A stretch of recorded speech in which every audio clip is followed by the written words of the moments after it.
Hi everyone, welcome back to the show. Bonjour à toutes et à tous, bienvenue de retour dans l'émission, avec moi, votre hôte Danny Haiphong.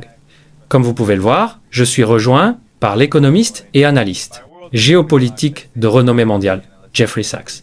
Professeur Sachs, c'est un plaisir de vous retrouver aujourd'hui. Toujours un plaisir d'être avec vous, Danny. Merci. Oui, alors s'il vous plaît, appuyez sur le bouton j'aime, tout le monde, pendant que nous commençons. Je voulais donc débuter, professeur Sachs, par ceci. L'administration Trump vient tout juste d'autoriser une vente d'armes d'environ 825 millions de dollars à l'Ukraine.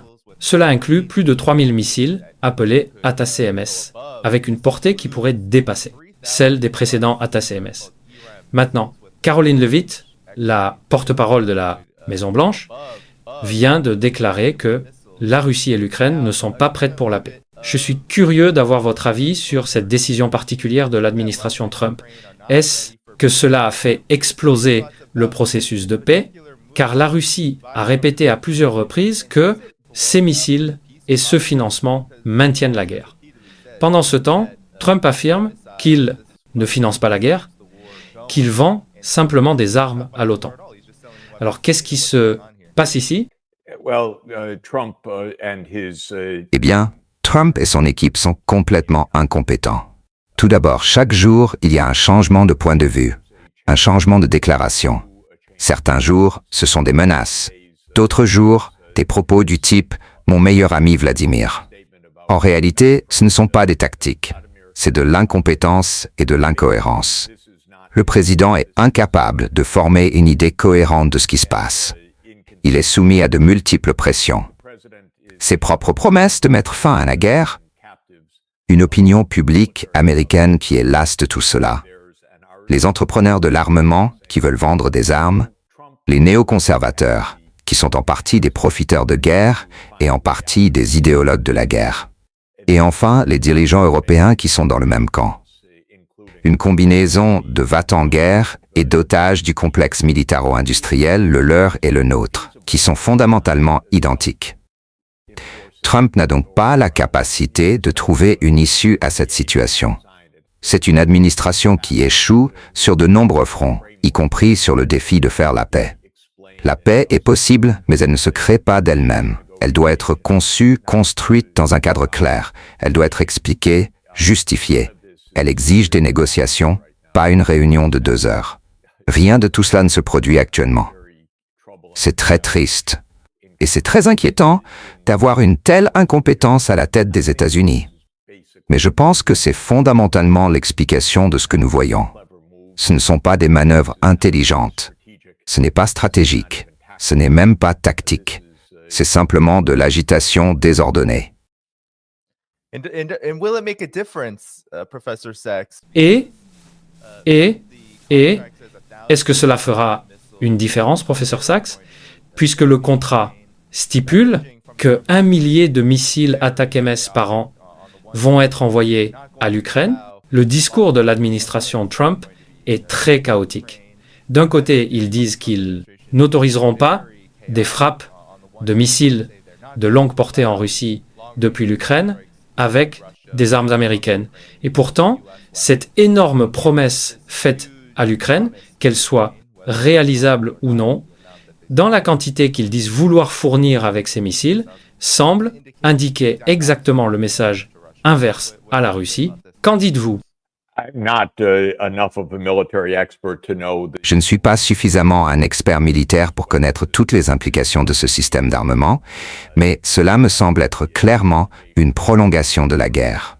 Nous sommes aussi dans un contexte où l'Ukraine est dirigée par une petite clique extrêmement corrompue, qui gouverne par la loi martiale, et qui, comme aux États-Unis, n'a aucun rapport avec les besoins du peuple ukrainien, ni avec l'opinion publique en Ukraine, laquelle veut massivement que cette guerre cesse. En gros, c'est comme si nous étions entre les mains de gangsters, aux États-Unis, en Europe et en Ukraine. Personne ne veut réellement que la guerre s'arrête, à part, je dirais, la Russie. Honnêtement, la Russie veut que cela s'arrête selon les termes qu'elle a posés. La neutralité de l'Ukraine avant tout, et les concessions territoriales après 11 ans de guerre depuis le coup d'État du Maïdan, que les États-Unis ont soutenu en février 1914. Ce sont en réalité des conditions assez raisonnables pour mettre fin à cette guerre, protéger la souveraineté et la sécurité de l'Ukraine sur le reste de son territoire, soit 80% de l'Ukraine. L'Ukraine d'avant 1991, avant-guerre. Et cela devrait être la base pour trouver un accord. Mais nous n'y arrivons pas, semble-t-il. Encore une fois, parce que cela exigerait un président capable d'établir un cadre, de s'y tenir et de négocier sur cette base. Or, nous n'avons pas cela. Donc cela ressemble à plus de combats, plus d'escalade, plus de destruction. Nous savons que la Russie a lancé d'énormes attaques de missiles et de drones contre Kiev au cours des 2 ou 3 derniers jours. Beaucoup d'autres auront lieu. Et tout cela constitue aussi un fil déclencheur vers une escalade supplémentaire, et je dirais, le risque toujours présent de basculer dans une guerre nucléaire. Cela a été vrai tout au long du conflit, et il ne semble pas y avoir de volonté de faire marche arrière. Aussi incompétente que soit la direction américaine, je mettrais absolument Keir Starmer, Friedrich Merz et Emmanuel Macron au même niveau d'incompétence grotesque. Je ne pense pas qu'aucun d'entre eux ne reflète les intérêts de son pays, la sécurité de l'Europe ou la réalité de cette situation. Oui. Eh bien, en parlant de gangsters, de diplomatie gangster, l'Europe s'agite maintenant autour de l'idée d'une zone tampon. C'est supposément une proposition dans le cadre d'un soi-disant accord de paix. Mais, comme vous l'avez dit, professeur Sachs, personne ne parle vraiment à la Russie, désormais, malgré le fait que les États-Unis aient participé à ces pourparlers en Alaska. Il semble, surtout en Europe, qu'ils soient très opposés même à l'idée de parler à la Russie. Et ils proposent maintenant cette zone tampon comme un moyen de pousser leur version de ce à quoi une cessation de ce conflit devrait ressembler. Qu'en pensez-vous? Parce que l'Europe a été si rapide et si empressée à suivre les États-Unis, à accepter ce transfert d'armes et cette médiation. Que pensez-vous de cette idée de zone tampon et de la façon dont l'Europe s'est comportée dans ce processus d'un conflit qui ne va pas dans l'intérêt des États-Unis, de l'Europe ou de l'Ukraine?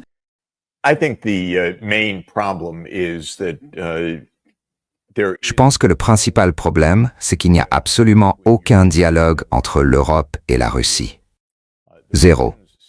Les Russes disent des choses importantes. Ils parlent bien sûr de l'OTAN, de leurs frontières, des systèmes de missiles américains, des menaces à leur sécurité. Et la réponse européenne est « Poutine est un monstre. C'est un expansionniste acharné, il veut envahir le reste de l'Europe. Il doit être arrêté. » Ce n'est pas ce que disent les Russes. Et la réponse européenne, à mon sens, c'est soit de la surdité, soit de l'irresponsabilité. Je ne sais pas laquelle des deux. Certains dirigeants européens m'ont dit en privé des choses très différentes de ce qu'ils déclarent en public. Dans ce cas, la conclusion est que c'est de l'irresponsabilité.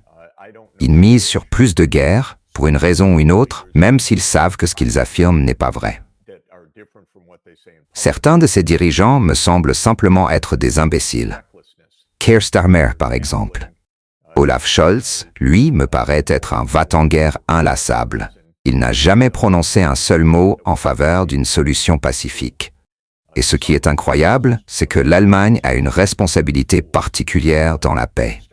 Non seulement c'est la plus grande économie d'Europe, mais c'est aussi le pays qui a envahi l'Union soviétique pendant la Seconde Guerre mondiale, causant la mort de 27 millions de personnes et divisant l'Europe pendant des décennies par la suite. L'Allemagne a été réunifiée sur la base d'un engagement explicite, selon lequel l'OTAN ne s'élargirait pas. Elle était garante de l'accord de Minsk II, que même l'ancienne chancelière Angela Merkel a reconnu ne pas avoir fait respecter. Elle ne l'a pas pris au sérieux. Je ne suis pas certain de croire à sa version quant à son état d'esprit à l'époque, mais en tout cas, elle a échoué. L'Allemagne a échoué. Et tout ce que nous entendons aujourd'hui de Scholz, c'est qu'il n'y a pas le moindre iota de reconnaissance de tout cela. Au contraire, il répète que l'Europe doit se préparer à la guerre. C'est très alarmant. Vous savez, nous lisons des livres d'histoire. Nous étudions pourquoi des tragédies aussi terribles et dévastatrices que la Première Guerre mondiale ont pu se produire. Nous en débattons à l'école. Nous rédigeons des dissertations à ce sujet. Mais maintenant, nous sommes en train de le vivre nous-mêmes. Nous regardons, stupéfaits, l'irresponsabilité totale des actions des dirigeants politiques, alors qu'il y a une évidence absolue. Il faudrait s'asseoir et discuter. Et même si l'on n'est pas d'accord, mais ne même pas essayer de parler ni de négocier. Voilà ce qui me choque complètement. Et le manque de dialogue avec la Russie ne fait que s'aggraver. En effet, et à cela s'ajoute ce qui se passe en ce moment même à Gaza, ce génocide horrible. Et l'administration Trump a montré très peu d'intérêt pour arrêter cela, bien au contraire. Quite the contrary. No. Non. C'est un génocide soutenu activement par les États-Unis. Il ne s'agit pas de dire qu'ils ne font rien pour l'arrêter. Ils soutiennent activement des massacres de masse. Voilà ce que sont les valeurs occidentales.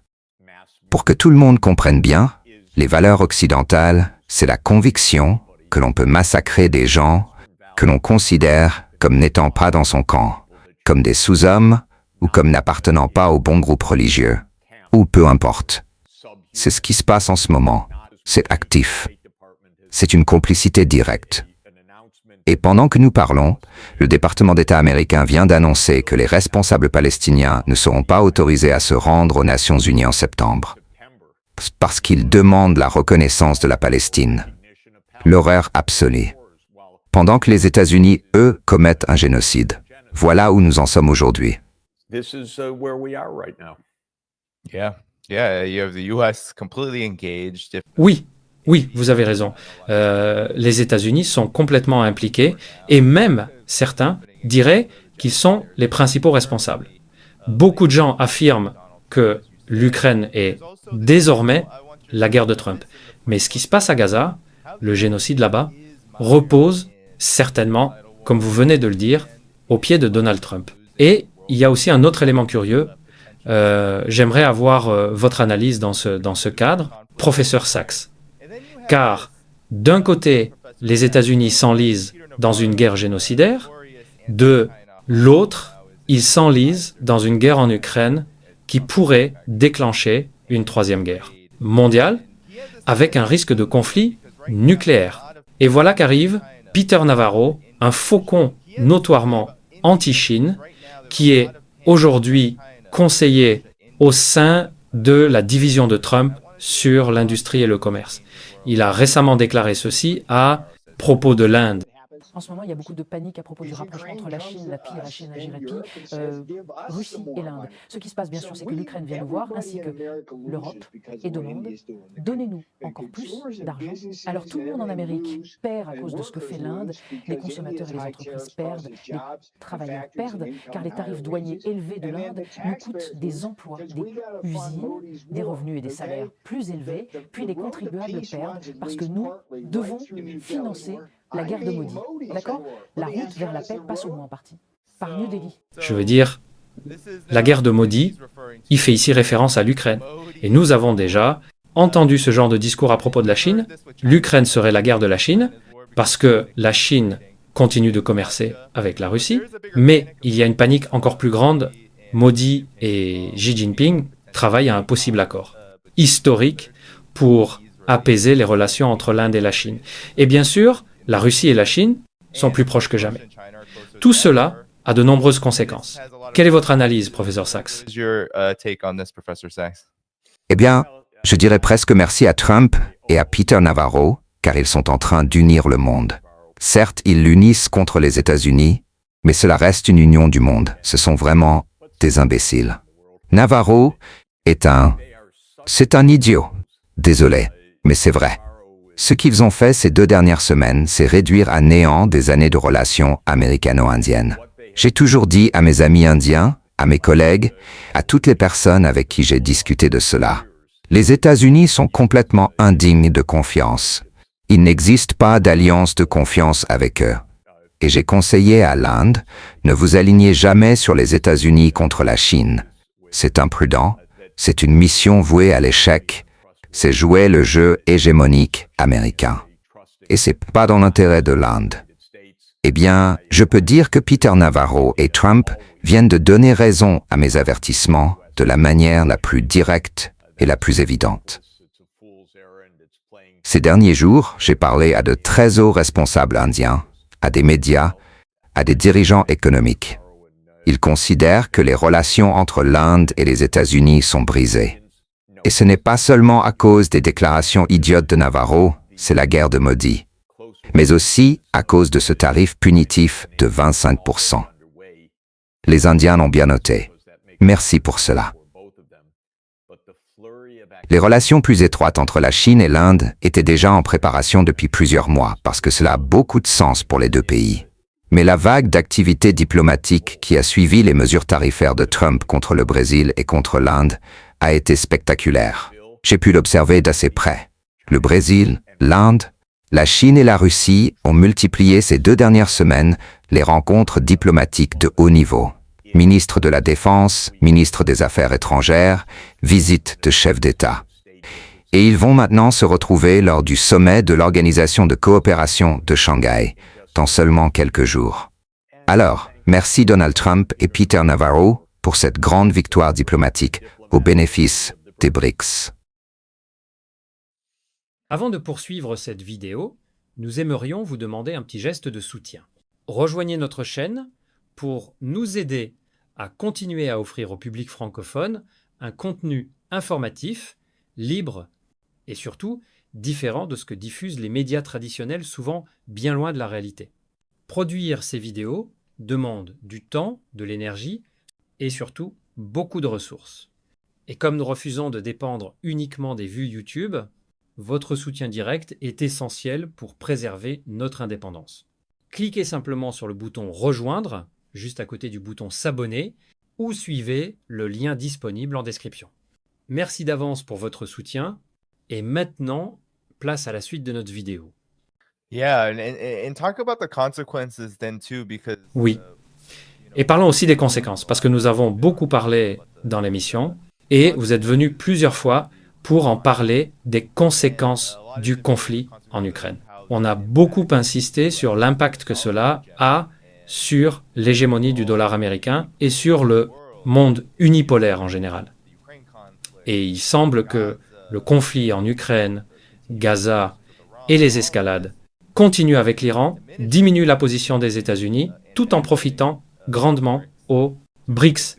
Quelle est votre évaluation, professeur Sachs? Je ne sais pas ce qui s'effondre le plus vite, la popularité de Trump, de Starmer, de Macron ou de Scholz, ou bien la position de ces pays dans le monde, ou l'économie américaine, ou le rôle du dollar. Tout est en déclin. C'est une politique qui a échoué. Ça n'a aucun sens. Il n'y a aucune stratégie. Il n'y a aucune réflexion. C'est un échec total de reconnaître qu'il existe un grand monde là-dehors et que le monde occidental ne peut pas simplement en imposer partout.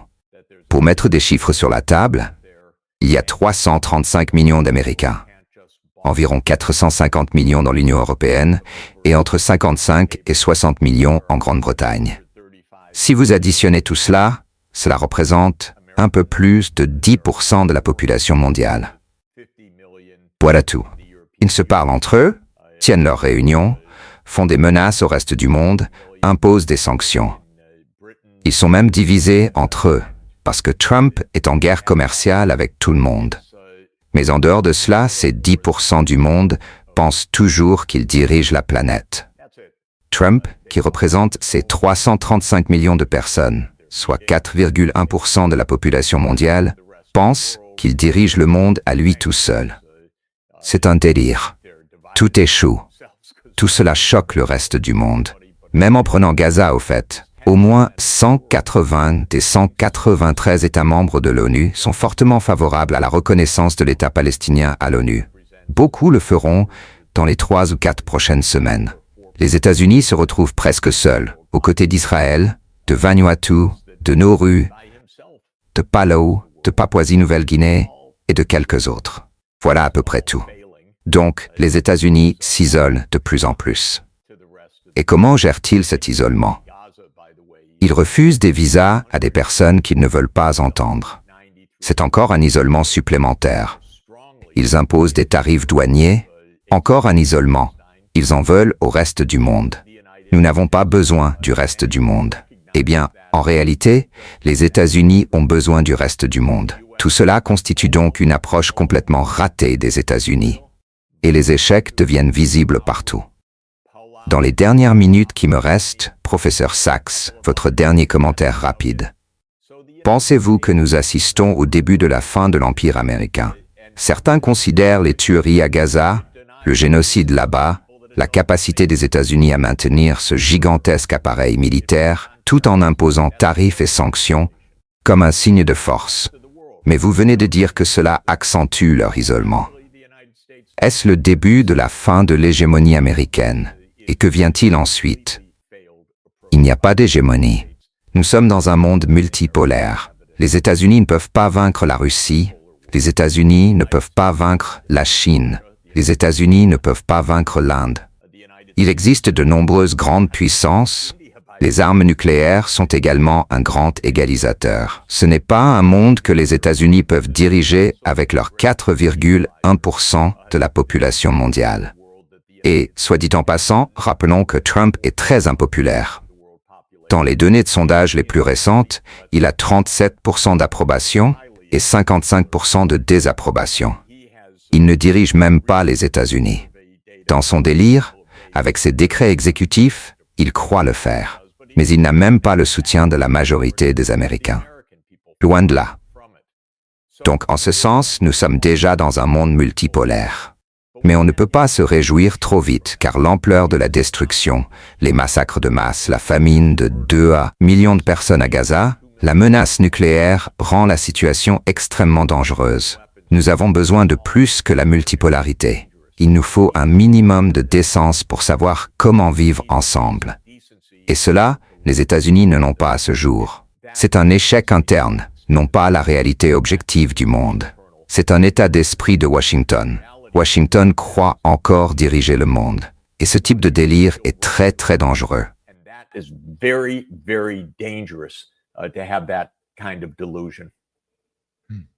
Eh bien, professeur Sachs, je sais que votre temps est précieux, donc je vous remercie beaucoup d'être venu aujourd'hui. Merci infiniment. À la prochaine. À bientôt, Danny. Merci encore. D'accord. Prenez soin de vous. Très bien, tout le monde. Il nous reste encore beaucoup d'émissions. Je vais présenter mon prochain invité immédiatement, car son temps est également précieux. Nous accueillons de nouveau Patrick Henningsen. Il est journaliste, analyste, géopolitique et fondateur de Vint et Ernst, Century Wire. Son Substack et son site web sont tous deux dans la description de la vidéo. Patrick, ravi de vous revoir. Ravi d'être avec vous, Danny. Très bien. Et pour la première fois dans l'émission, espérons que ce ne sera pas la dernière. Nous accueillons M. Shay Bose. Il est journaliste irlandais et analyste basé en Russie. Enchanté de vous voir. Bonjour, messieurs. All right, Shay. Salut Patrick. Ravi de te revoir. Très bien, Shay. Oui, tout le monde, continuez à appuyer sur le bouton « J'aime ». Cela aide à maintenir le flux du direct. Messieurs, je voulais commencer avec un extrait de Sergei Lavrov, réagissant sur NBC, je crois, que c'était Meet the Press, ou un autre programme que je ne regarde pas. Je voulais que vous l'écoutiez, car c'est instructif pour comprendre où nous en sommes réellement. Il y a eu une sorte de ferveur diplomatique, des allers-retours, qui semblent s'être arrêtés brusquement. Voici comment Sergei Lavrov a géré les médias occidentaux traditionnels. Cette semaine, la Russie a bombardé une usine américaine près de la frontière hongroise. Les gens qui voient cela comme une gifle pour le président Trump, pour tout le processus de paix, n'est-ce pas?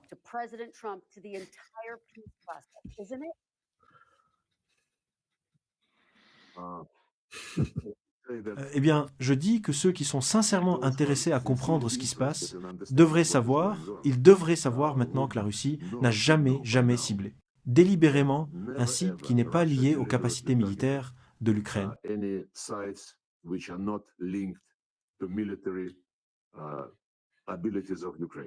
Il s'agit toutefois d'une usine d'électronique, monsieur. C'est une usine d'électronique.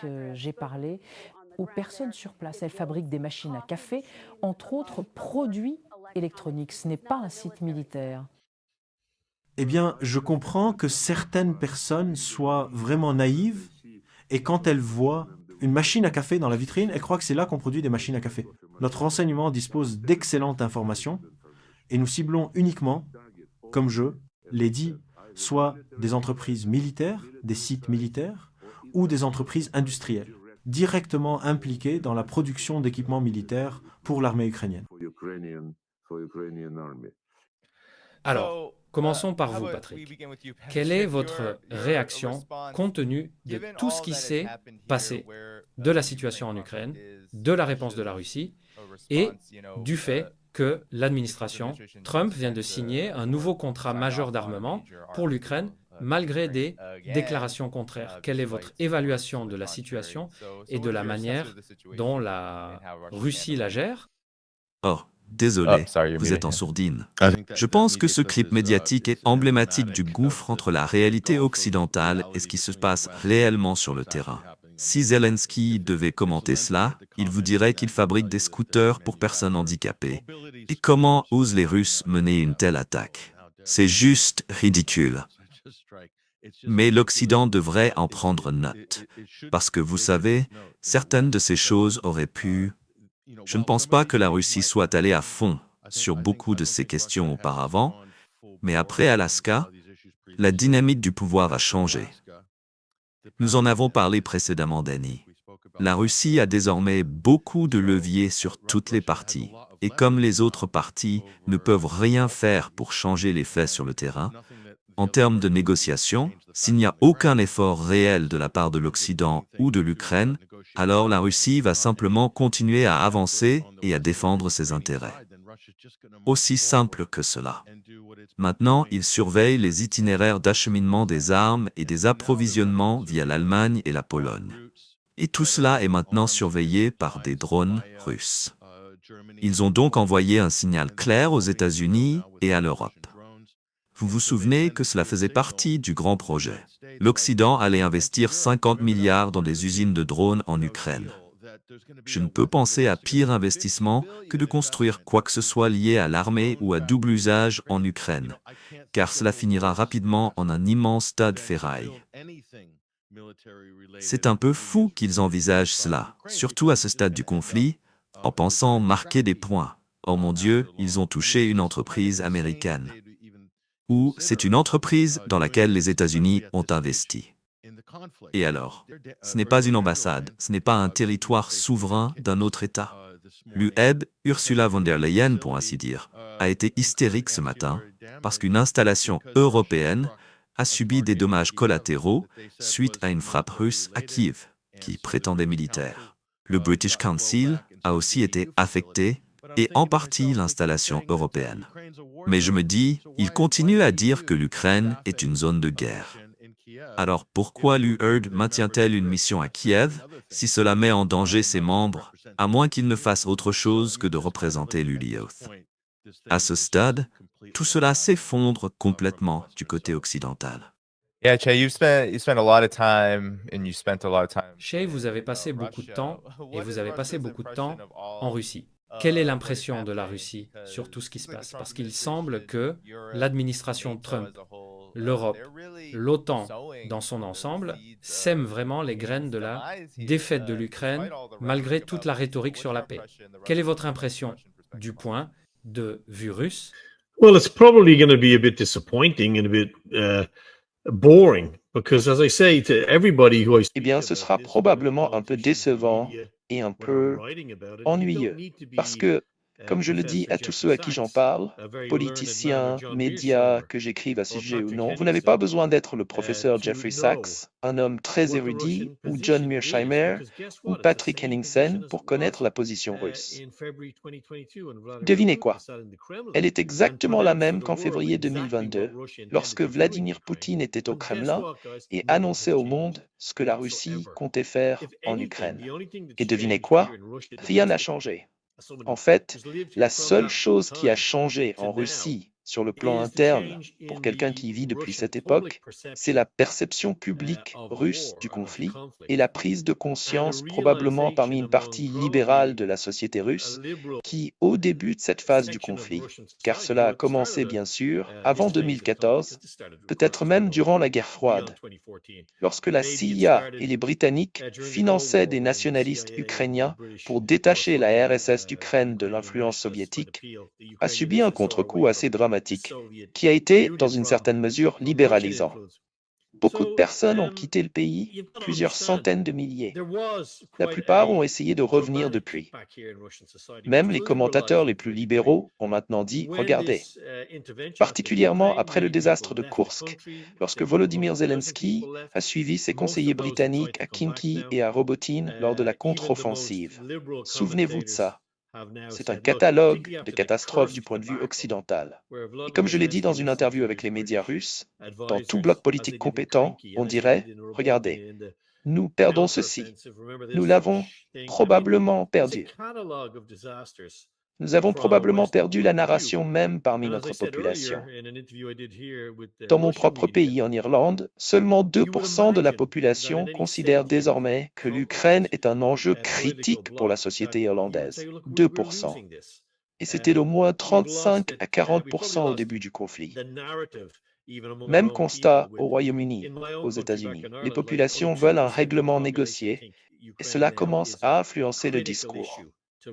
Mais ce que l'on observe en Europe en particulier et aux États-Unis, c'est que certaines personnes comme Marjorie Taylor Greene et très peu dans le camp démocrate expriment « nous voulons que cette guerre se termine, ce n'est pas notre guerre, ce n'est pas notre conflit ». Et cela s'est en partie infiltré dans l'administration Trump qui dit « nous ne finançons plus la guerre. Nous ne faisons que vendre des armes pour que quelqu'un d'autre puisse financer cela. Et s'ils veulent continuer cette erreur, c'est leur problème. » Mais en Europe, en particulier, et à Londres, qui est le moteur, et ici en Russie, il est largement connu, des cercles du renseignement les plus élevés jusqu'au milieu de la vie politique et jusque dans la rue, que ce sont les Britanniques, que c'est Londres qui ont investi tellement de capital politique et financier dans la perpétuation de ce conflit. Pour revenir à mon point initial, vous pourriez imaginer qu'au fur et à mesure que cette situation passe, de catastrophe en catastrophe, d'échec en échec, financièrement et intrinsèquement dans la machine politique ukrainienne, ce qui est essentiellement une dictature de facto de M. Zelensky. Il a été élu en 2019 et toujours au pouvoir, a essentiellement interdit les élections, interdit l'opposition.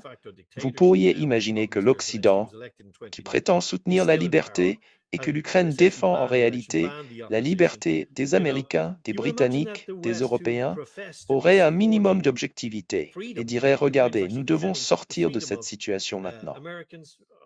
Mais il me semble que des personnes comme Ursula von der Leyen, Kaja Kallas de l'Estonie et M. Macron et M. Starmer, confrontés à des situations domestiques catastrophiques, ne veulent surtout pas affronter la réalité de leurs propres problèmes nationaux. Ursula von der Leyen, avec le vote de défiance, probablement face à un autre vote très bientôt. Une litanie de scandales de corruption remontant à l'époque où elle était ministre de la Défense en Allemagne. Vous imaginez donc quelle est la motivation pour Volodymyr Zelensky de s'asseoir et de rechercher la paix? Un pays plus petit, avec un élément très agressif à droite, voire néo-nazi, au sein de son Parlement et de son gouvernement, qui lui dira immédiatement, comme cela a déjà été le cas, que tout accord avec la Russie concédant du territoire signifierait non seulement la fin de sa carrière politique, mais peut-être pire encore. Ainsi, les options pour lui sont similaires à celles de Benjamin Netanyahu. À mon avis, il faut être objectif et se demander quels sont les avantages objectifs pour ces hommes de mettre fin à ce conflit. Et personne, jusqu'à présent, n'a semblé capable de me donner une seule réponse. And nobody yet has seemed to be able to give me a single answer. Oui. Et Patrick, comme Shay parlait de l'Europe, vous savez, les États-Unis ont beaucoup fait. Maintenant, pour essayer de se distancier politiquement et rhétoriquement de l'Europe, presque, en donnant à l'Europe les clés du conflit, tandis que les États-Unis fournissent les armements nécessaires pour faire fonctionner ce véhicule. Mais je ne sais pas si vous avez entendu récemment, l'Europe se démène sous l'égide de l'OTAN pour mettre en place une zone tampon. Ce qui est intéressant, c'est que la Russie travaille militairement à sécuriser sa propre sorte de zone tampon. Mais selon Politico, cette zone tampon a beaucoup plus à voir avec des troupes de maintien de la paix qu'il tente d'envoyer depuis un certain temps pour garantir la sécurité. Et Politico reconnaît qu'ils ont du mal même à constituer une force capable de faire face à la Russie.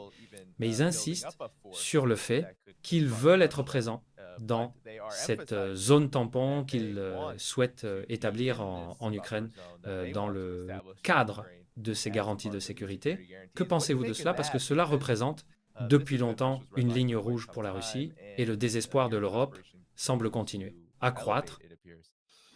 Well, I think it was Jim Townsend, Pentagon official. Eh bien, je pense que c'était Jim Townsend, le responsable du Pentagone nommé par Barack Obama, qui a été profondément impliqué dans tout le projet ukrainien sous l'administration Obama.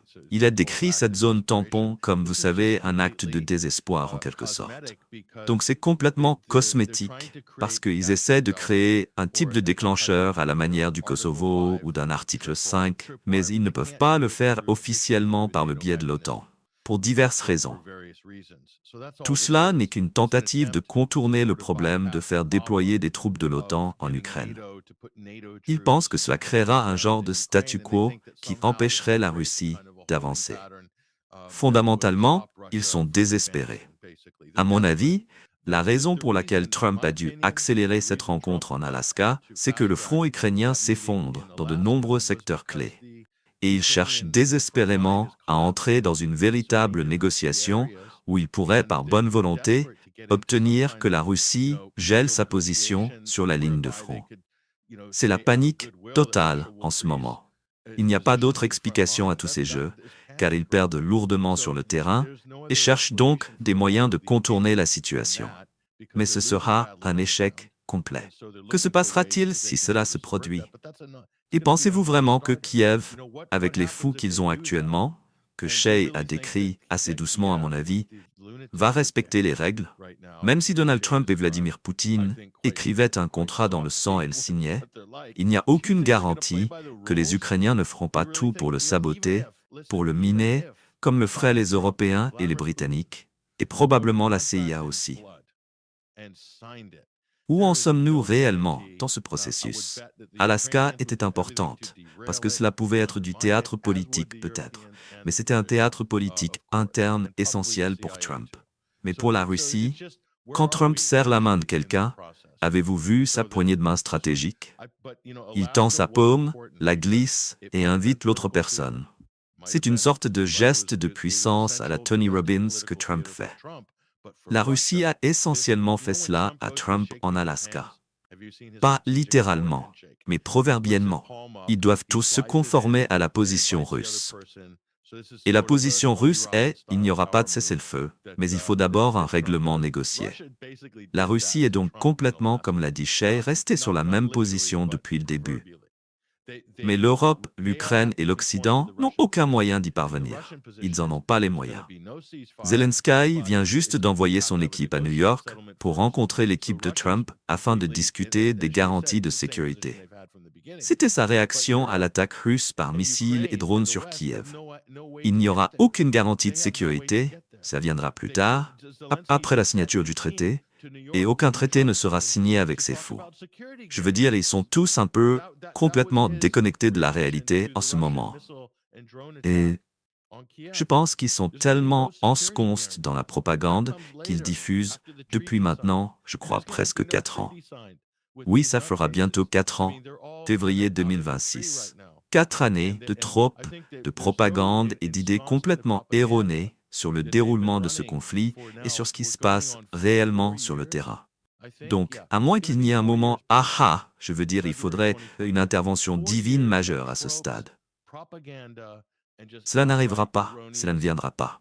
Ils vont simplement continuer ce pantomime théâtral en Europe et en Ukraine. Et je ne sais pas où en sera la situation en février 2026. Je vous le dis, les lignes de front se déplaceront vers l'ouest. C'est ce qui va se passer. Et ils ne pourront rien y faire. Si cela se produit, l'Europe est-elle prête à entrer en guerre, à une guerre armée avec la Russie et à perdre des troupes occidentales en première page? Non, c'est du suicide pour n'importe quel dirigeant, car le public exigera des réponses. Qu'est-ce que nous faisons là? Pourquoi n'avons-nous pas signé cet accord à Istanbul en avril 2022? Qu'est-ce qui ne va pas chez vous? Comment avez-vous laissé la situation arriver à ce point? Et ils ne veulent pas vraiment confronter cette situation politique. Alors ils vont continuer à envoyer des armes, continuer à promettre ceci. Ils ont utilisé les HIMARS pour frapper une station de pompage russe qui fournit du pétrole à la Slovaquie et à la Hongrie, le pipeline Druzhba. C'était juste pour torpiller ce qui avait été convenu à Alaska et Washington, ou juste pour ruiner les négociations, et aussi pour dresser les Européens les uns contre les autres. C'est ce que l'Ukraine a fait, et ne croyez pas qu'ils l'ont fait seuls. Donc nous allons juste voir plus de cela. Ils vont continuer à jouer toutes les cartes possibles pour maintenir ce conflit. La seule différence entre Netanyahou et Zelensky, c'est la tenue verte. Yeah, well, that's a great point. Che, oui, eh bien c'est un point excellent, Shai. Votre réaction, parce que c'est assez stupéfiant. Le conflit ne se passe pas bien pour les acteurs du côté ukrainien, même si l'administration Trump pourrait le reconnaître dans une certaine mesure, rhétoriquement. En gros, je regarde tous les acteurs de ce côté, du côté ukrainien, les soutenant, les appuyant, peu importe Europe, OTAN, États-Unis, ils ne reculent pas, ils continuent. Alors, où tout cela va-t-il finir? Êtes-vous d'accord avec Patrick? Ou quels sont vos éclairages à ce sujet? Well, look, I suppose living here and seeing Russian society as a very functional. Eh bien, regardez, vivre ici et observer la société russe comme une société civile très fonctionnelle et normale, à bien des égards, beaucoup plus normale. Et toute personne qui l'a visitée, Patrick et d'autres le constateront, c'est une société beaucoup plus normale et civique que beaucoup en Occident aujourd'hui. Vous réalisez que la Russie opère en réalité.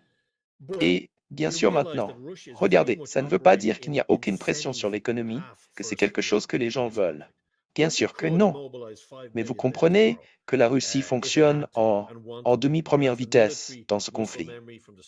La Russie pourrait mobiliser 5 millions d'hommes dès demain, si elle le voulait. Elle possède la mémoire militaire de l'Union soviétique. Elle dispose d'environ 8 hauts fourneaux fonctionnant 24 heures sur 24.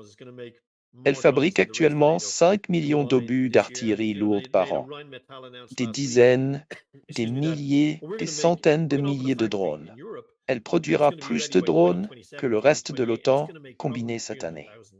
Et vous savez, l'OTAN, Ryan McAllister a annoncé la semaine dernière, qu'ils vont ouvrir une usine en Europe prête pour 2027-2028 et elle produira probablement 300 000 obus d'artillerie. Les Russes en produisent 5 millions aujourd'hui. Les Russes ont aussi leurs grands frères sur l'épaule.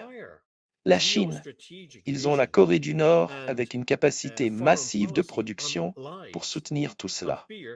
Et c'est une guerre d'artillerie, c'est une guerre d'infanterie. Et comme Patrick l'a très justement dit, quand vous basez toute votre vision géostratégique et votre politique étrangère sur des mensonges, sur la peur, d'abord, c'était la Russie voulait prendre toute l'Europe, ce qui est un mensonge fantastique. La Russie est le plus grand pays du monde. Elle n'a pas besoin de la Lituanie et de la Lettonie, croyez-moi. Et si elle les voulait, elle serait entrée là-bas en une après-midi avant d'affronter la plus grande armée terrestre d'Europe à l'époque. L'Ukraine est le plus grand pays après elle-même sur le continent européen, avec une armée conséquente. C'est une idée absurde que la Russie soit une puissance expansionniste. Mais quand vous basez toute votre politique étrangère sur une théologie presque fanatique du boogeyman sur la Russie, ce que l'Europe, la Grande-Bretagne et les États-Unis ont fait sous le régime Biden. Quand les échecs répétés de cette politique se produisent, il n'y a aucun endroit où se réfugier. Il n'existe aucun manuel pour dire « Bon, au moins nous avions raison sur ce point ». À partir des idées les plus ridicules, comme nous l'avons évoqué, cette contre-offensive, maintenant l'invasion de Kursk, l'idée que l'armée ukrainienne allait envahir la Russie, et à aucun moment d'ailleurs, ils n'ont contrôlé plus de 0,006% du territoire russe. Ils ont été vaincus sans appel. 100 000 hommes perdus, tout leur équipement américain, chars Léopard. Et cela se reflète dans cette dévotion fanatique à la Wunderwaffe, le Javelin, le Léopard, le Challenger, le F-16, les HIMARS, tous adaptés par les Russes. Et ils se sont adaptés, souvenez-vous, juste en première vitesse. Et les Russes n'ont même pas transformé leur économie en une économie de guerre réelle. Imaginez, ils ne l'ont même pas fait. Donc c'est un échec cataclysmique pour l'Occident. Une défaite stratégique pour la Russie était l'objectif, rappelez-vous, dans un monde de think tank fantaisiste. Cette idée que les Russes étaient une station-service avec des armes, qu'ils s'effondreraient, que la société russe s'effondrerait. La société russe est maintenant, à mon avis, au niveau de la rue, du soutien à Vladimir Poutine, plus cohésive qu'elle ne l'a jamais été de mon temps ici. Je vois beaucoup moins de voix dissidentes concernant Poutine. Les gens ici semblent avoir compris que l'objectif de l'Occident, via l'Ukraine, était de détruire l'État russe, et les gens le réalisent. Et il n'est pas nécessaire d'être un partisan de Vladimir Poutine. Un chauffeur de taxi pourrait dire « Je n'aime pas Vladimir Poutine ». Mais il est l'homme le plus apte pour le poste en ce moment parce que les gens voient qu'il avait raison. Et si un chauffeur de taxi à Moscou sait maintenant que Vladimir Poutine avait raison, vous pouvez être sûr à 100% que les analystes politiques à Washington, à Bruxelles et à Londres savent qu'il avait raison. Alors, qui veut être la personne qui doit rédiger le communiqué de presse disant « Nous avons été totalement, stratégiquement, financièrement et militairement battus en Ukraine ». Qui veut être cette personne au département d'État, à Whitehall ou à Bruxelles? Je ne pense pas que quelqu'un veuille être cette personne. Alors, il repousse le problème, comme le dit Patrick, en essayant d'escalader. Le seul espoir est que la Russie fasse une erreur. La Russie va cligner des yeux. Il pourrait se passer quelque chose en Russie. Vladimir Poutine pourrait en réalité être l'une de ces 12 fausses personnalités qui émergent. Il pourrait réellement être en train de mourir, comme ils l'ont affirmé 7 ou 8 fois. Vous savez, les Chinois pourraient envahir la Russie pour s'emparer du lac Baïkal, parce qu'il n'y a pas d'eau. Donc dans ce monde fantaisiste de think tank NAFO, il y a un espoir. Mais en réalité, je pense que les Américains l'ont compris. En réalité, cette guerre est déjà terminée. La Russie a déjà gagné la guerre. Ce n'est qu'une question de temps. Avant que l'Occident ne décide, nous sommes maintenant anémiés économiquement et politiquement.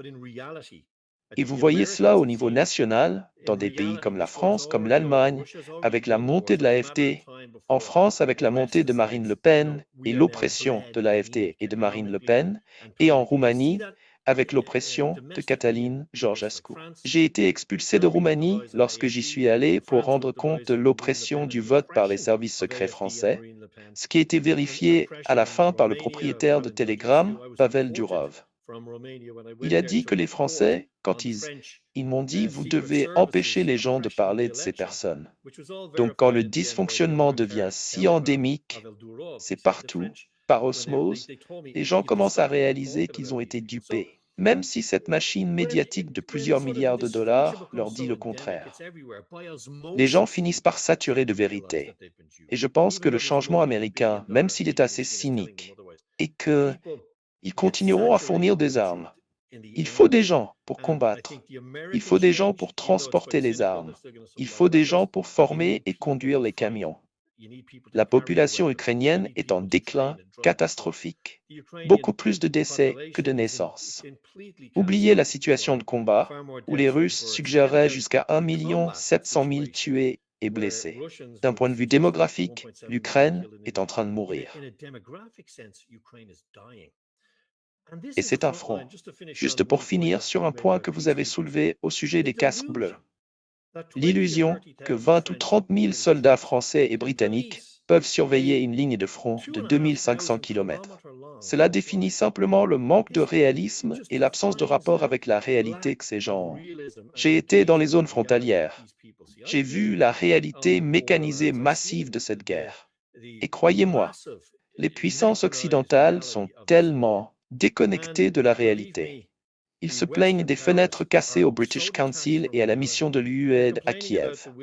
Ils n'ont aucune idée de ce que signifie mener une guerre moderne contre une superpuissance nucléaire qui possède désormais la plus grande et la plus avancée capacité de drones sur Terre, le plus grand effectif de vétérans du combat sur Terre, au sol et dans les airs, et qui est allié à la plus grande armée du monde, soit leurs camarades chinois. Les Européens et les Américains, dans une certaine mesure, se retirent de tout cela. C'est presque comme dans les années 30. Ils ne veulent pas se laisser entraîner. Ils voient la situation, ils sentent le sang dans l'eau. Mais les Européens, je crois, préféreraient probablement voir l'Europe brûler, et je n'exagère pas, plutôt que de voir leur propre carrière politique brûler. Et comme je l'ai dit, qui sera la personne qui rédigera cette note et l'enverra? Nous avons perdu ici. Et pourquoi des personnes comme Jeffrey Sachs, John Mearsheimer sont-elles complètement exclues des mécanismes consultatifs de ces gouvernements? C'est une autre question que je poserai aux spectateurs de se poser eux-mêmes. Et je vais m'arrêter là.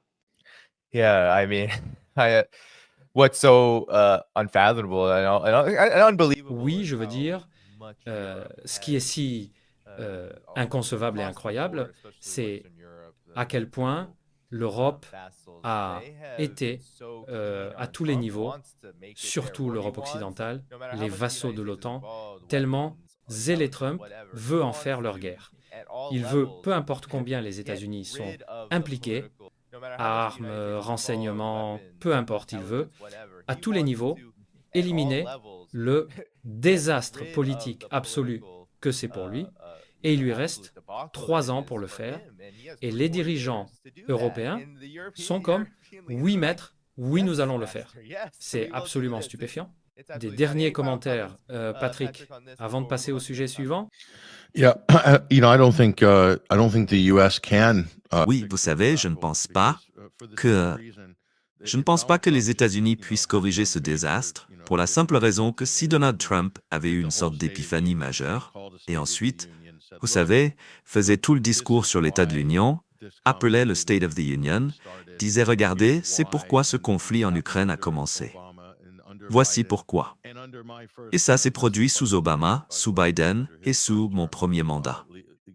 C'est ce que vous n'aurez jamais d'ailleurs sous son premier mandat, fournir une aide létale et aider à construire les forces armées ukrainiennes selon les standards de l'OTAN. Vous n'obtiendrez pas ça de Trump. C'est impossible.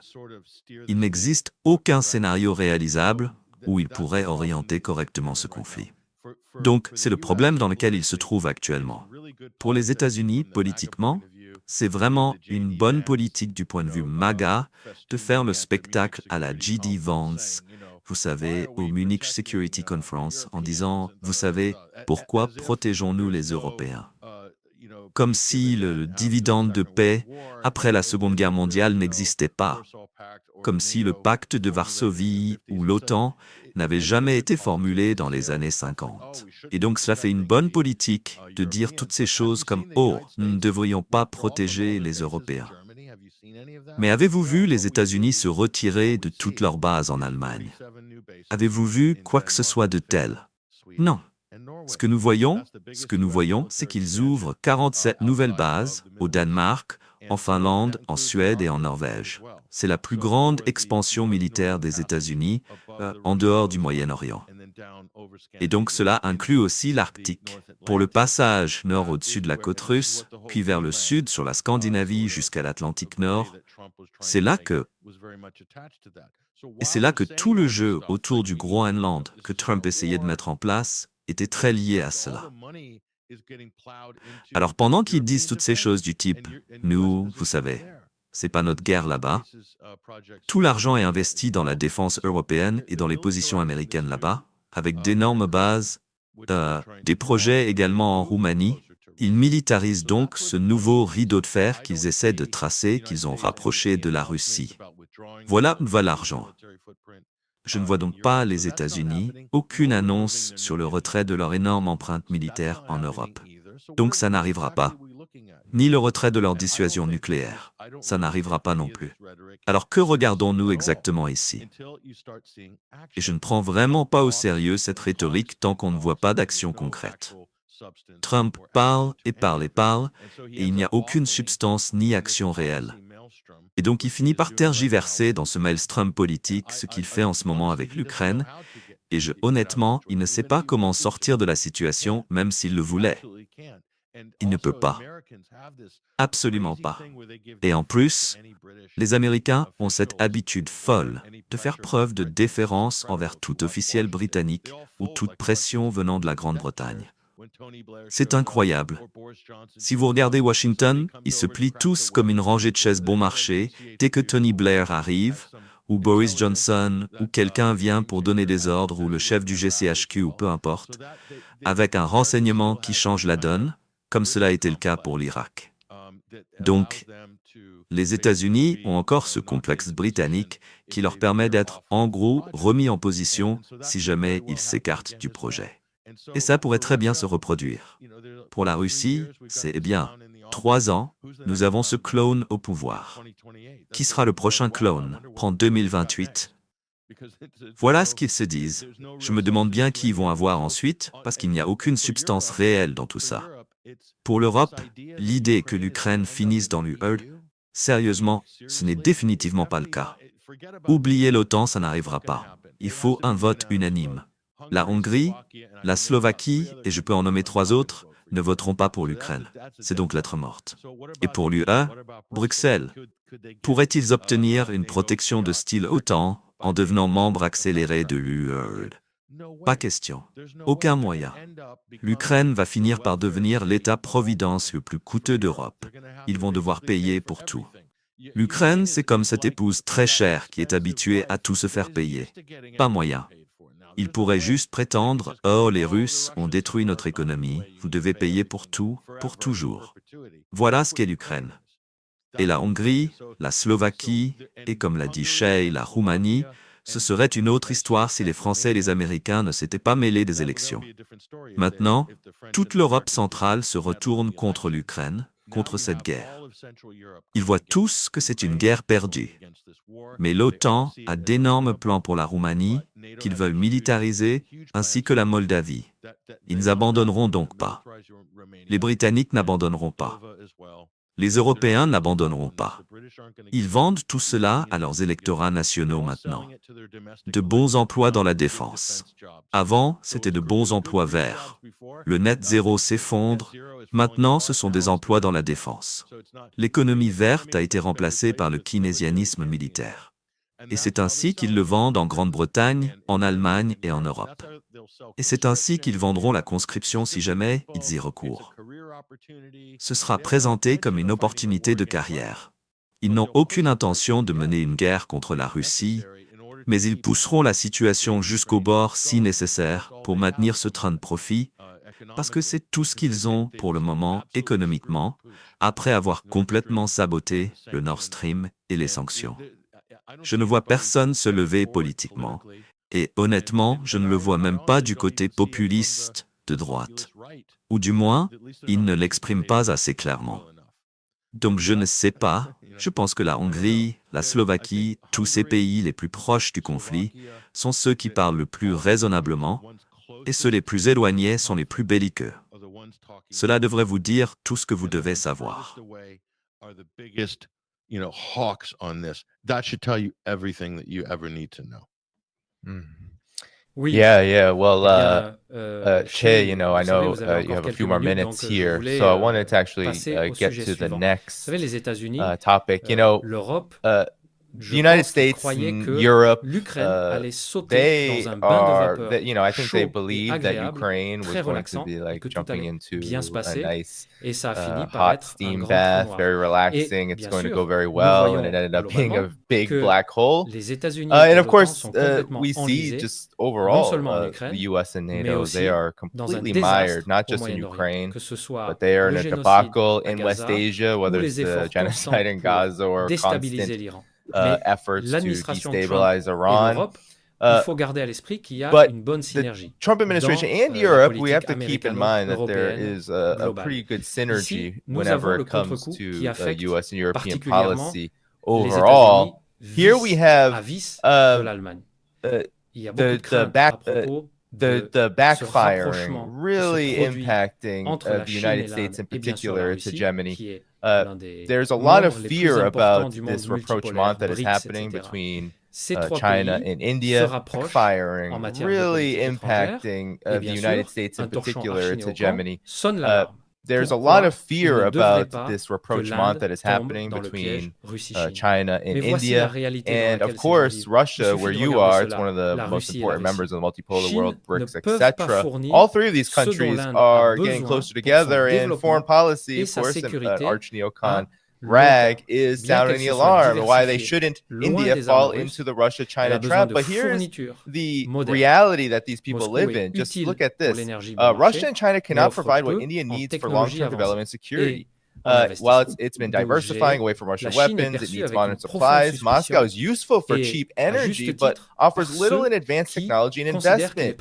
China is viewed with deep suspicion and who rightly consider it primary to be suspicious for long-term Indian interests. To manage its China, it needs friends elsewhere. So this is the kind of arguments that are coming out of the neocon shit. What's your assessment of this overall global picture, especially Russia's role in it, as this multipolar world gets closer and closer due to the policies of both Trump and NATO? Well, look, over the last few years, BRICS, I've been at several... Eh bien, regardez, au cours des dernières années, les BRICS, j'ai assisté à plusieurs de leurs conférences, j'ai participé aux conférences des ministres des Affaires étrangères, j'étais à Kazan, je les ai visités, j'ai mené des interviews. C'est très coloré, très positif comme impression. Mais bien sûr, ce qui s'est passé maintenant, le catalyseur pour que les BRICS deviennent réellement... Les BRICS étaient en quelque sorte une idée. C'était une idée, sûrement, si vous étiez sceptique à ce sujet, vous auriez dit que les BRICS ont été créés parce que c'était un peu comme la Porsche du pauvre. L'idée était, nous ne faisons pas partie du grand club, alors nous créons un autre club parce que nous avons été isolés. Ce qui s'est passé avec les BRICS, et j'ai interviewé Paul Machetel, le vice-premier ministre sud-africain, à Saint-Pétersbourg, à la conférence de Saint-Pétersbourg cette année, qui était énorme, soit dit en passant. Et nous en avons parlé, et il a dit, il y a un vrai sentiment au sein des pays BRICS maintenant, que les invitations ont été envoyées pour les BRICS. Et l'idée était, nous allons faire ceci, nous allons faire cela. Et il y avait un peu cette impression, c'était un peu comme organiser un grand dîner et servir des Pringles avec une sauce. Quand les invités arrivaient, vous savez, on avait le sentiment que les BRICS étaient une bonne idée, que nous allions coopérer, mais personne ne comprenait vraiment comment cela allait se passer. Et ce qui s'est passé maintenant, c'est que le conflit en Ukraine a été ce catalyseur, et il a démontré la valeur de ces relations et des accords pré-signés. Par exemple, l'Iran ayant une place, si vous voulez, dans les BRICS, alors qu'il a été frappé par les États-Unis dans cette idée unilatérale, attaqué par Israël et les États-Unis. Il avait déjà des canaux ouverts avec à l'intérieur des pays BRICS. Souvenez-vous, c'est l'un des, avant la Russie, le pays le plus sanctionné de la planète, également le principal développeur de drones et de missiles sur Terre, malgré les sanctions. Et il y a une continuité entre la Russie maintenant, le pays le plus sanctionné au monde, qui a réussi à produire le missile Ornik, que l'OTAN, les États-Unis et n'importe qui sur Terre ne peuvent même pas localiser avant qu'ils ne frappent leur pays. Donc l'idée que les sanctions allaient contraindre les gens à se soumettre et se conformer à cette hégémonie mondiale est tellement ridicule, folle et insensée. Et cela a été maintenant prouvé par le fait que les BRICS semblent être à l'aube de quelque chose de beaucoup plus grand. J'entends dire que de vraies alliances pourraient se former, pas seulement géostratégiques, mais aussi énergétiques, parce que c'était essentiellement, les BRICS étaient une forme de coopération. C'était presque un modèle inspiré de la communauté économique européenne, la CEE des années 1970, qui bien sûr était une excellente idée jusqu'à ce qu'elle devienne l'Union européenne. Les BRICS ont donc beaucoup appris de cela. Mais quand on voit ce qui est arrivé à l'Iran, ce qui est arrivé à la Russie et ce qui se passe avec la Chine, particulièrement à propos de Taïwan, et cette idée que la politique une Chine, acceptée sur le papier mais très cyniquement, des armes sont fournies et il y a une agitation politique contre la Chine en tant que régime autoritaire.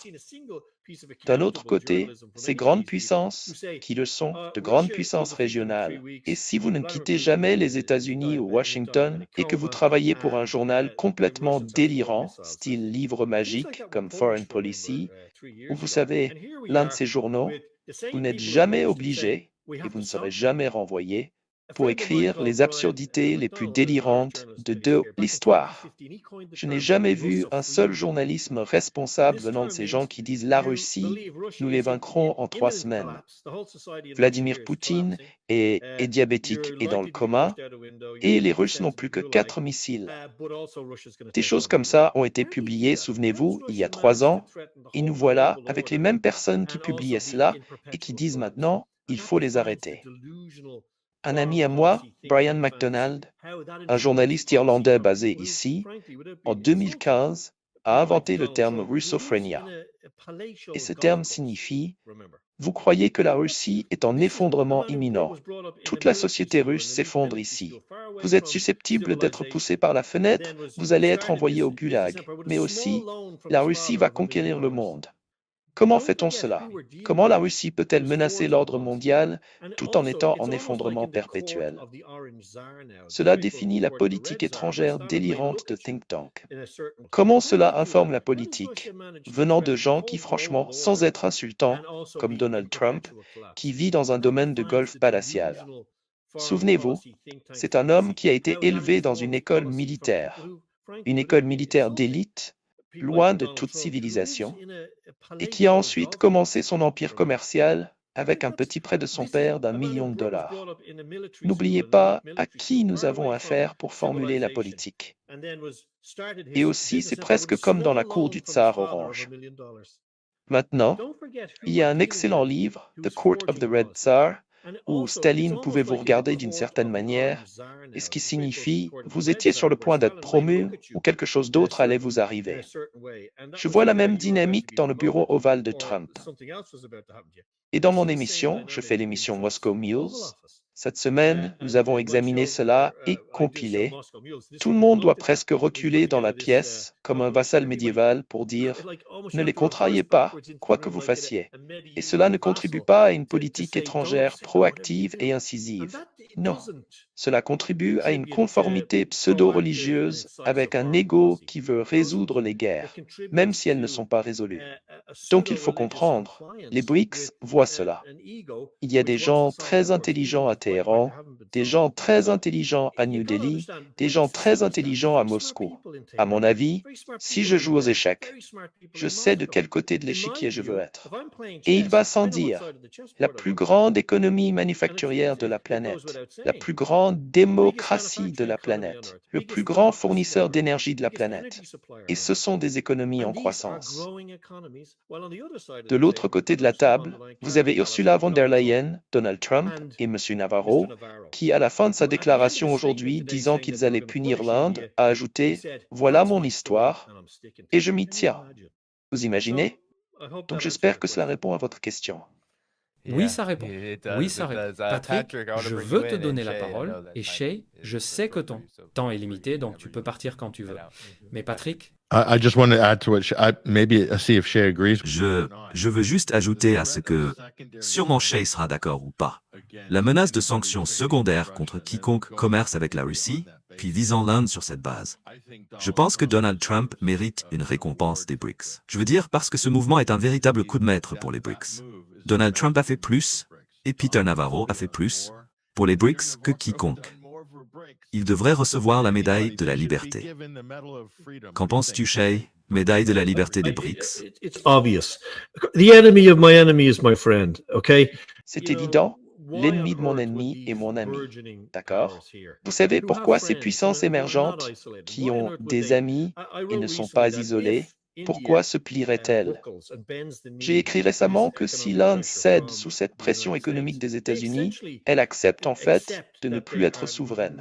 Parce que sûrement, après la Seconde Guerre mondiale, quand les États-Unis ont créé leur hégémonie avec la mise en place du dollar, une monnaie basée sur la dette, en Afrique ils l'ont fait, en Europe, le plan Marshall n'était pas seulement pour reconstruire l'Europe, il s'agissait de créer une dépendance à un dollar, un système monétaire mondial basé sur la dette.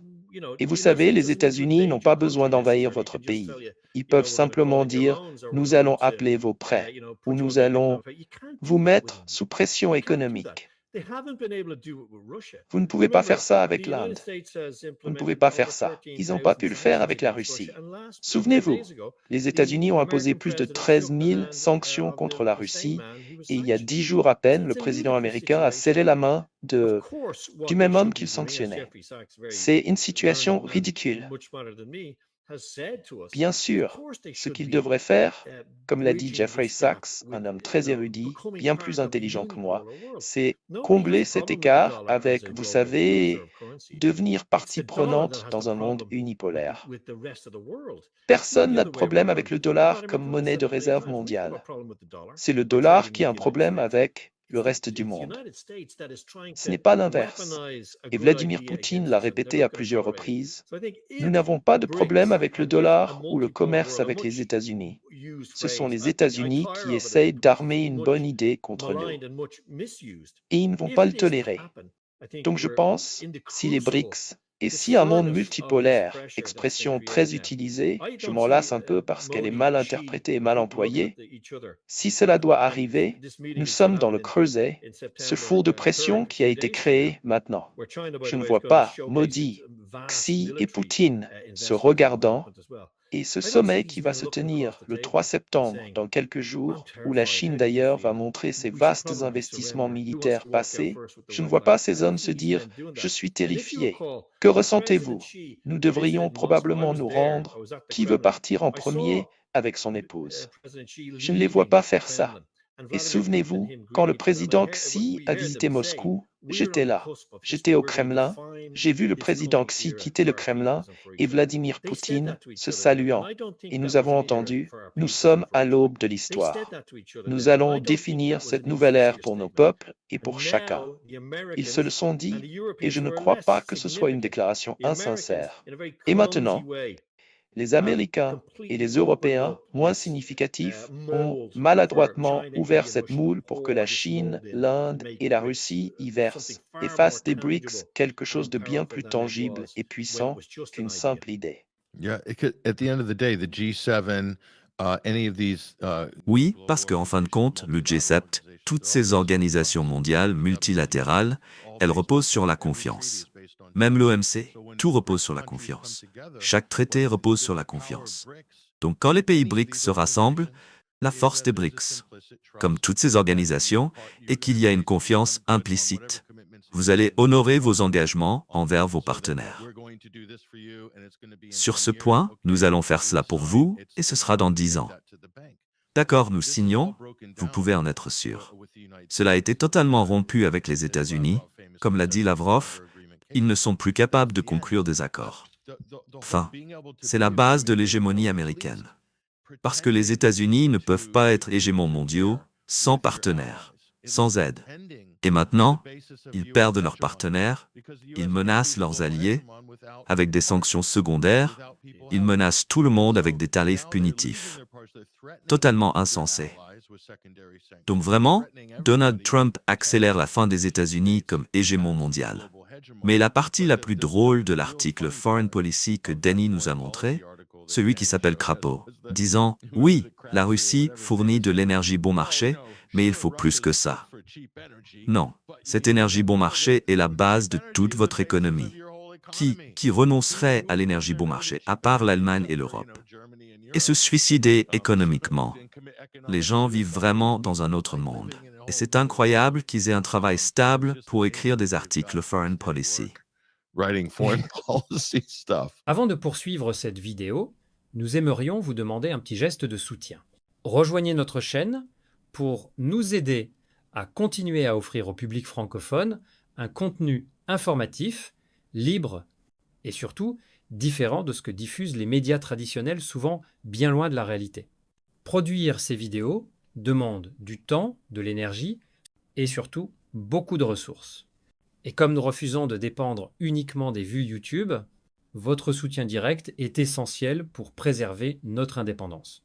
Cliquez simplement sur le bouton « Rejoindre » juste à côté du bouton « S'abonner » ou suivez le lien disponible en description.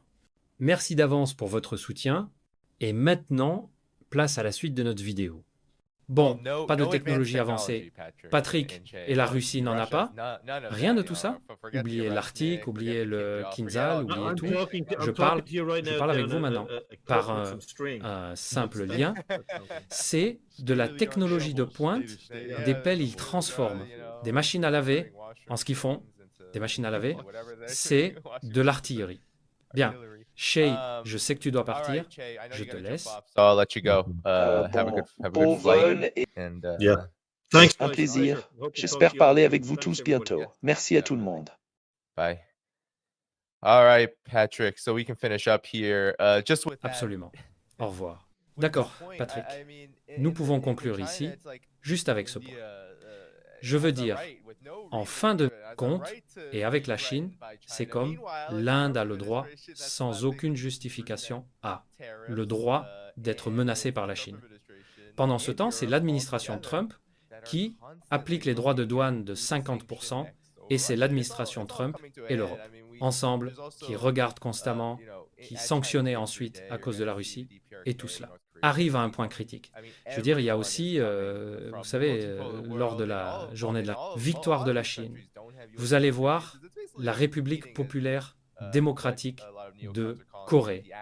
La Corée du Nord, vous allez voir, je veux dire, tout le monde arrive du monde multipolaire et beaucoup de ces pays n'ont pas de base militaire américaine. C'est essentiellement une convocation de ce que beaucoup de néoconservateurs appellent l'axe du bouleversement. Mais il y a aussi la situation à Gaza, le conflit en Ukraine, il y a tellement de choses qui, selon moi, retiennent les États-Unis vers le bas et la classe politique américaine, le blob de la politique étrangère, ils sont tellement prêts et disposés à suivre. Mais quelle est votre évaluation de la situation globale en tenant compte, vous savez, non seulement de ces tarifs, mais de la position générale dans laquelle se trouvent les États-Unis en tant qu'hégémon mondial? Well, the overall position is, just to add to what you said quickly about India and China. Eh bien, la position globale et juste pour ajouter rapidement à ce que vous avez dit sur l'Inde et la réaction de la Chine. La réaction de la Chine à la menace de sanctions secondaires de Trump contre l'Inde a été de lever les restrictions à l'importation. Donc, toutes ces restrictions entre la Chine et l'Inde, elles pourraient être des restrictions anti-concurrence ou concerner certaines applications militaires. La Chine a annoncé qu'elles allaient être levées immédiatement. La Chine a fait cela intentionnellement. Elle l'a fait pour montrer à l'Inde, ne vous inquiétez pas, nous allons augmenter notre commerce, nous allons nous rapprocher, nous allons avoir une meilleure relation et ce sera gagnant-gagnant. Donc, qui aurait pu livrer cela sinon Donald Trump? Mais c'est pas ce que Trump avait prévu. Bien que, si vous lisez QAnon, ils diront sûrement qu'il s'agit d'un mouvement d'échec en 5 dimensions. Trump essaie vraiment d'accélérer le monde multipolaire et toutes ces bonnes choses pour ce monde, si vous croyez ce genre de choses. Mais, de manière générale, je pense que l'Iran reste sûrement le pivot ultime entre l'Asie occidentale et l'Asie orientale et l'Asie du Sud.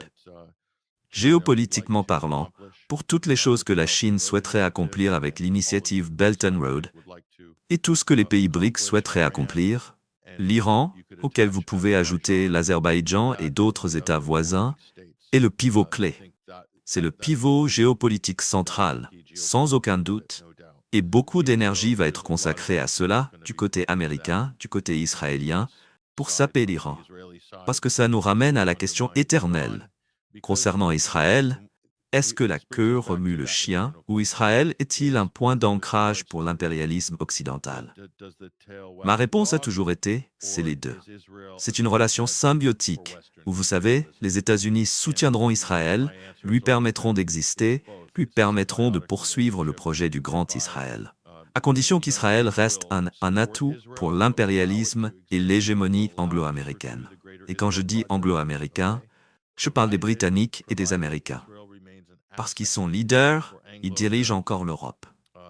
L'Europe joue simplement un rôle secondaire par rapport à l'établissement anglo-américain. Même si, collectivement, l'Europe pourrait, vous savez, était très proche de surmonter cela juste avant le Covid avec l'avancée de l'Union européenne de défense, mais cela ne s'est pas produit.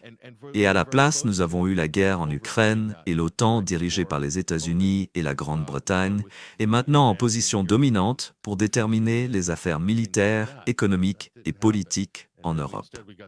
Mais Israël est autorisé à faire cela. Quand Israël devient un fardeau, l'établissement anglo-américain doit repenser l'avenir d'Israël. Israël a donc une emprise très forte politiquement et financièrement aux États-Unis sur la législation et sur l'économie politique américaine. Il en va de même pour l'Europe. Nous parlons de milliers d'organisations de lobbying israéliennes et d'organisations d'intérêt. L'académique britannique David Miller a cartographié seulement le Royaume-Uni. Je crois 3000 organisations. Au sommet de cet arbre, quelques dizaines. Aux États-Unis, probablement le même nombre ou plus. Donc, c'est très enraciné dans le tissu et la biosphère de la politique américaine et européenne. Mais l'argent, où va le capital? Où va l'investissement direct? Où la City de Londres investit-elle en Europe? Où vont-ils obtenir le meilleur retour sur investissement? À l'ouest ou à l'est?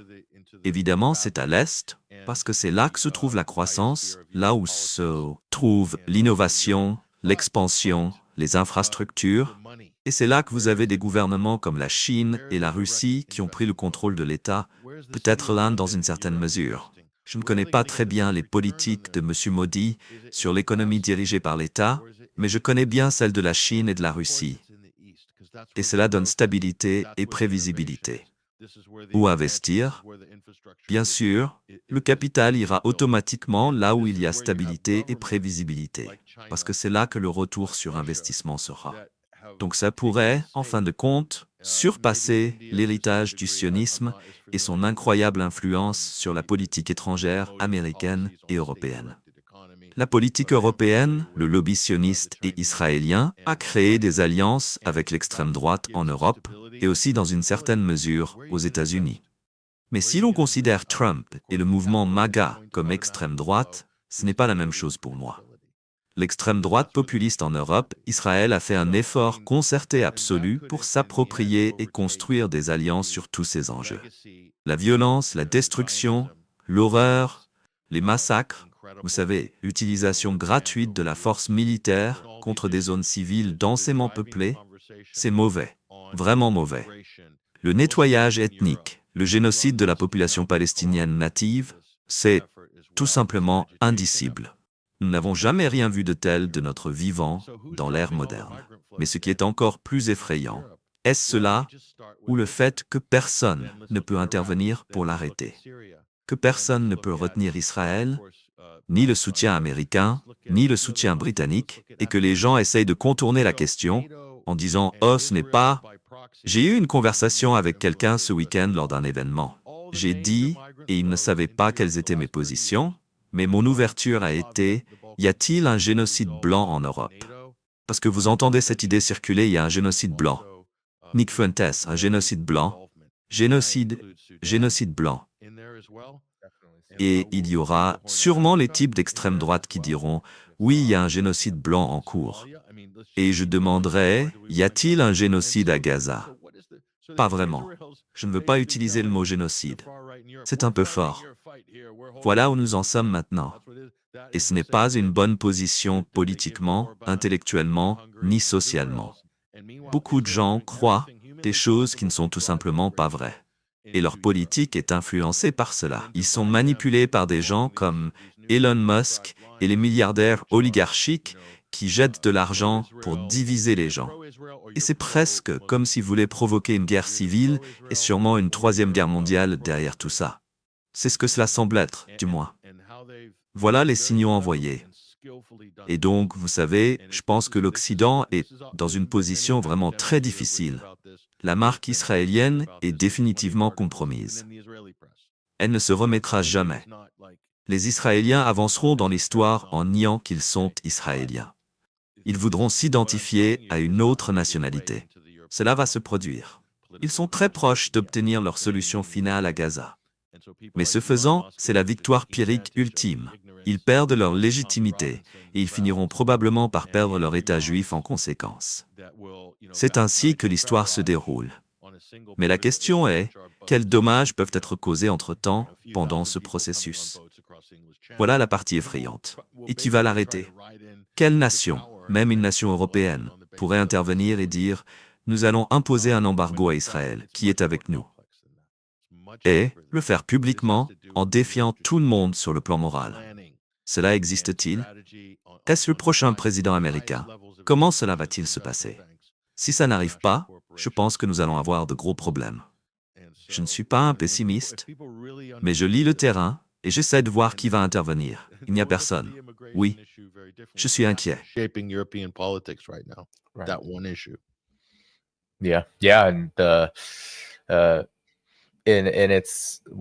Je suis content que nous ayons terminé le programme d'aujourd'hui sur le concept d'Israël comme véritable instrument de l'Empire, parce que, en parlant, je ne cessais de penser au sentiment d'impuissance ressenti par les populations occidentales, surtout aux États-Unis, sur cette question particulière, sans aucun concept de l'enjeu global. Chaque mort palestinienne, chaque massacre, chaque génocide, chaque mouvement pour déstabiliser la région, nous le voyons. Les Israéliens, Israël et les États-Unis, ils s'en fichent. L'Europe s'en fiche aussi. Ils s'intéressent à autre chose. Ils ne se soucient pas des populations locales. Ils les considèrent comme des sous-hommes. Ils n'existent pas à leurs yeux. Les empires ne tuent pas, juste pour tuer. Certes, certains qui manient les armes ne réfléchissent pas à l'échelle globale, mais ceux qui donnent les ordres, ceux qui facilitent le processus, ne le font pas sans raison, ils poursuivent des intérêts très stratégiques. Et c'est inquiétant parce que beaucoup de gens ne saisissent pas le tableau d'ensemble et se laissent distraire. Ils veulent que le Sud global arrête le génocide ou que quelqu'un d'autre fasse tout ça à leur place. Mais en réalité, comme vous l'avez dit, Patrick, cela doit venir de la source pour arrêter ce processus et aider dans cette dynamique plus large les États-Unis et Israël comme arme principale dans la région. Ce processus d'intégration, de multipolarité, d'un ordre plus juste et équitable quel qu'il soit, et, quelle que soit son évolution actuelle, ce sens de responsabilité est dilué à cause des forces politiques que vous avez décrites. Y a-t-il des commentaires finaux avant que nous terminions? But that's the aim. So your final thoughts on this, Patrick? Yeah, the Zanzer corridor, I can't pronounce. Le dernier point que je dirais, en suivant ce que vous avez dit, malheureusement, tous les pays ne sont pas égaux. Il y a des pays plus grands, des pays moyens, des petits États, des micro-États, des acteurs non étatiques, et dans cette hiérarchie, que cela plaise ou non, certains sont mieux dotés que d'autres dans le système actuel. C'est là que résident les problèmes. Mais c'est aussi là que réside l'opportunité. La politique entre en jeu. Si ces grands États ont un leadership compétent et coopèrent pour le bien général, non seulement de leur pays mais de l'humanité, alors des résultats positifs sont possibles. Mais si ces grands États ont des problèmes, désaccords, divergences profondes de vision, alors il y a des problèmes. Et c'est le système que nous avons. Malheureusement, c'est ce que nous avons. Oui, oubliez le choc des civilisations. Je ne qualifierai pas l'Occident de civilisation, ni les États-Unis d'ailleurs. C'est un choc d'idées et de systèmes. Mais Patrick, ce fut un plaisir de vous avoir ici. Nous allons nous arrêter là. Tout le monde, assurez-vous de consulter la description de la vidéo. Vous pouvez trouver ou suivre le travail de Patrick sur Substack et 21st Century Wire. Bien sûr, les informations pour les autres invités y sont également disponibles. Appuyez sur le bouton j'aime avant de partir. Assurez-vous aussi de consulter la description de la vidéo pour tous les moyens de soutenir à la fois les invités et ce programme. Patrick, un dernier mot avant que nous concluions. Non, je pense que nous allons nous arrêter là. Il y aura encore beaucoup à venir. Je suis sûr que les choses vont devenir très animées à l'automne. Oui, c'est le week-end de la fête du travail après tout. Les élites se reposent pour l'instant, prêtes pour le prochain changement illégal. Absolument. Très bien, tout le monde. Prenez soin de vous. Je reviendrai bientôt. Au revoir.